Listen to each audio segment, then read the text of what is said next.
has a tough hand to deal with this offseason. New information has been revealed about free agency guides for this one here.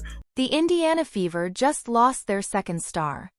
After months of speculation, contract negotiations, and desperate attempts to keep their core together, Kelsey Mitchell has officially resigned from the franchise.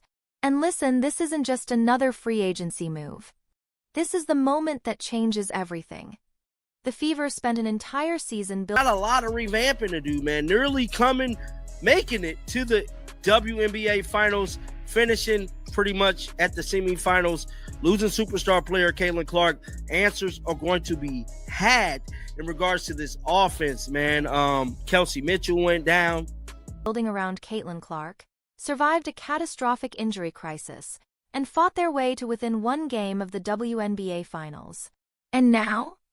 Their entire foundation just crumbled. Mitchell walking away doesn't just hurt the roster. It exposes every single mistake the front office made along the way. The dominoes are falling. The Indiana Fever season had ended right there. But thanks to the Fever willpower, matched with Kelsey Mitchell and Aaliyah Boston's brilliance and Stephanie White coaching, the team kept fighting. But after a heartbreaking exit, attention has already shifted to what's next with the CBA negotiation. And honestly, nobody saw it coming like this. Let's rewind for a second because this story doesn't start with Mitchell's departure. It starts with the toughest offseason puzzle in WNBA history. While fans were busy celebrating Caitlin Clark's rookie achievements, posting highlight reels, and buying jerseys, the Indiana Fever front office was staring down a nightmare. These weren't just tough decisions. These were franchise-defining, legacy-altering choices. The identity that took them within a game of the WNBA Finals and continuing to build the roster around their superstar Caitlin Clark. Now, with that being said, before Caitlin Clark injury, most of the Fever offense flowed through her. Well, that's kind of not true, man. The offense did not flow through. Choices that could either build a dynasty around the most valuable player in women's basketball or completely waste her prime years. And the clock? It was ticking louder than anyone wanted to admit. Here's what most fans didn't understand. The Fever's roster situation wasn't just complicated. It was catastrophic. This team was so close to the WNBA Finals you could taste it. They had the momentum, they had the talent, and then... But Clark was naturally the primary indicator and playmaker. After she went down, things shifted. Mitchell, Ari McDonald, Sydney Colson, and even Sophie all took turns to shoulder the responsibility. And everything just fell apart. Injured stars dropping like flies. Contracts expiring left and right. And to top it all off, league-wide CBA negotiations that froze every single transaction across the board. But the real problem, the one nobody wanted to say out loud, wasn't about who they needed to sign. It was about who they were going to lose. And that fear? It just became reality. The Fever had been in crisis mode for 3 straight years. Think about that for a second. 3 consecutive off-seasons making massive roster decisions. That's not how championship teams operate. You don't rebuild every single season and expect to win titles. But ever since they drafted Caitlin Clark, the Fever have been stuck in this constant state of emergency, patching holes, managing egos, and praying that everything holds together long enough to make a run. And their biggest gamble? Keeping Kelsey Mitchell. Except now that gamble just backfired in spectacular fashion. You're probably wondering why keeping Mitchell was even a question. She's their second best player, right? She's proven she's consistent, she's a legitimate scorer in this league. And that's exactly the trap the Fever fell into. Because when Caitlin Clark went down with that injury back in July, something really interesting happened.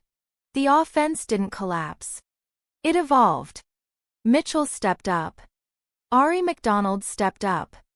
Sydney Colson stepped up. The entire team realized they could function, and function well, without Clark running everything.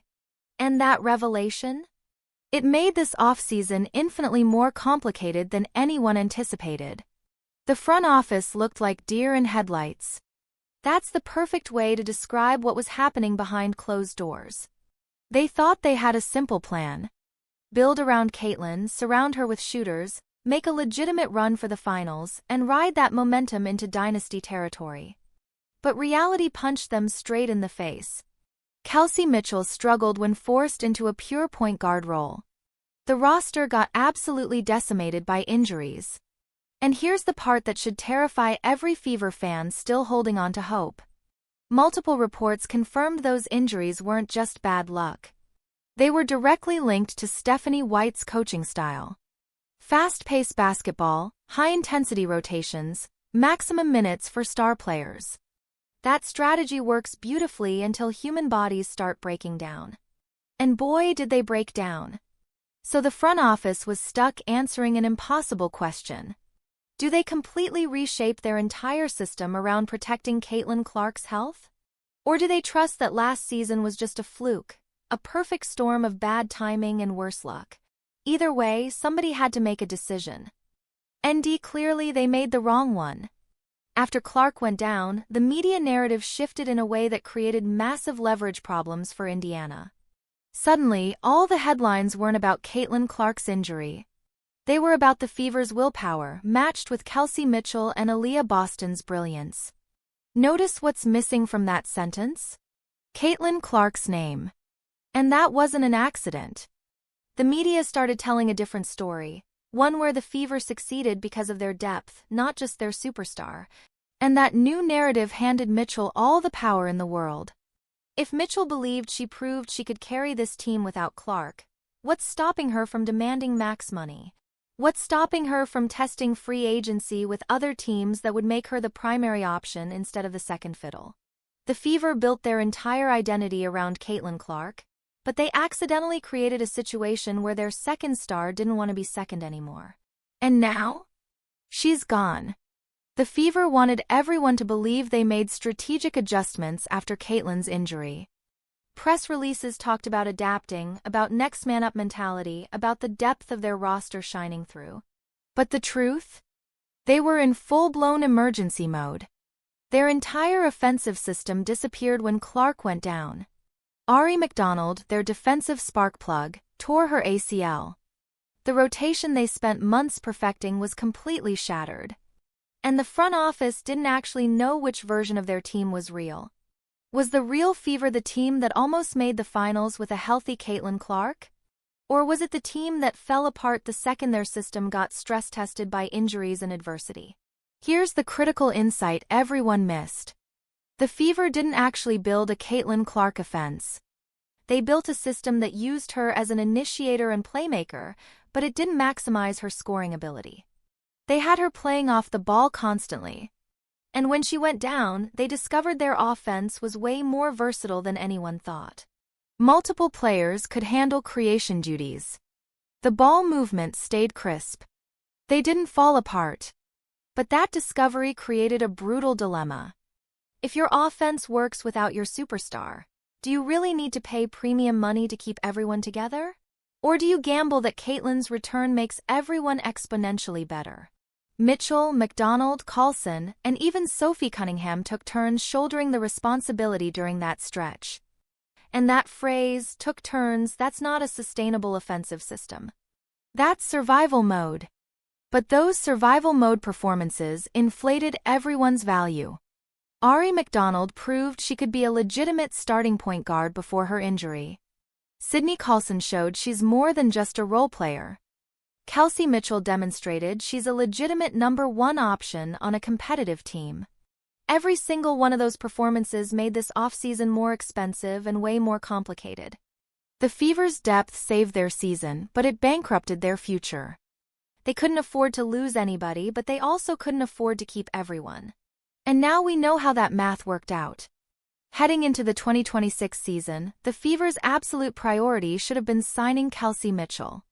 Full stop. This was where the entire franchise's future got decided. If they signed Mitchell to a max deal, they were committing to a two-star model with Clark and Mitchell as co-leads and everyone else as supporting cast. If they let Mitchell walk, they were betting everything on Caitlin Clark as a solo superstar who could elevate role players into championship contenders. There was no middle ground. No let's wait and see option. The CBA negotiations were frozen at the time, But the second that agreement got signed, every team in the league was going to throw money at Kelsey Mitchell. The Fever had to decide right then, before they even knew the salary cap numbers, whether they were willing to pay whatever it takes. They hesitated. And that hesitation just cost them everything. But it wasn't just about Mitchell.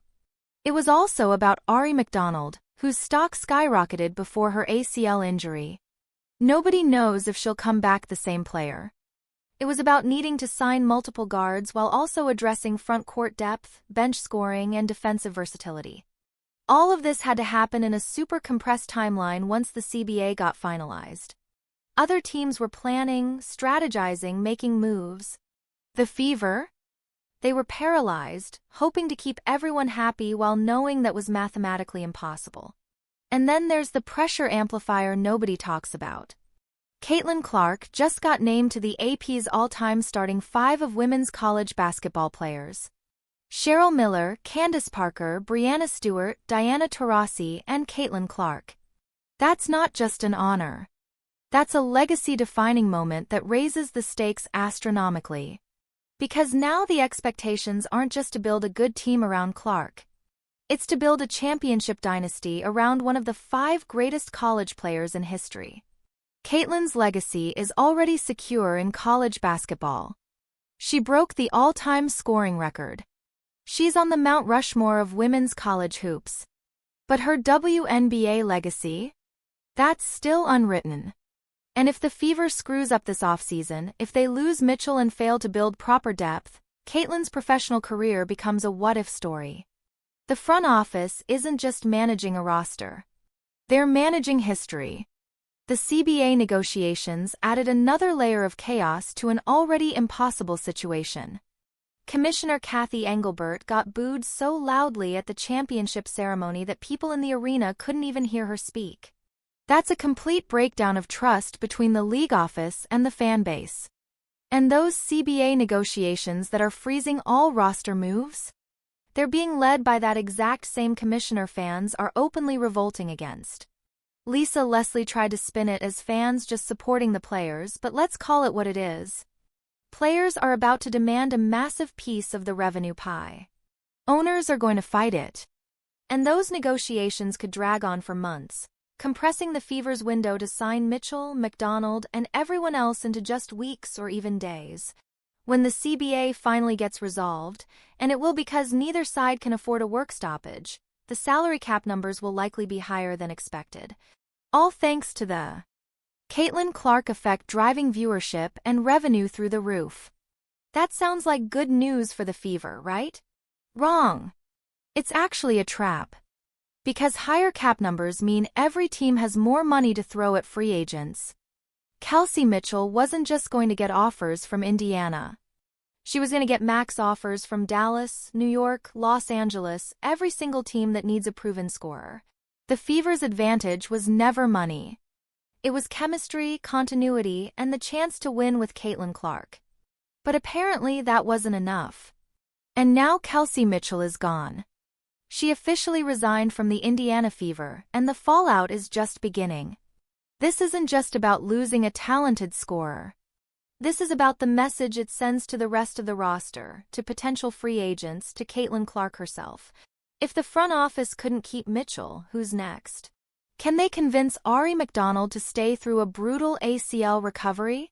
Can they attract quality role players when the team just lost its second-best player? The Fever had one job this offseason: turn their toughest puzzle into their smartest rebuild. They failed.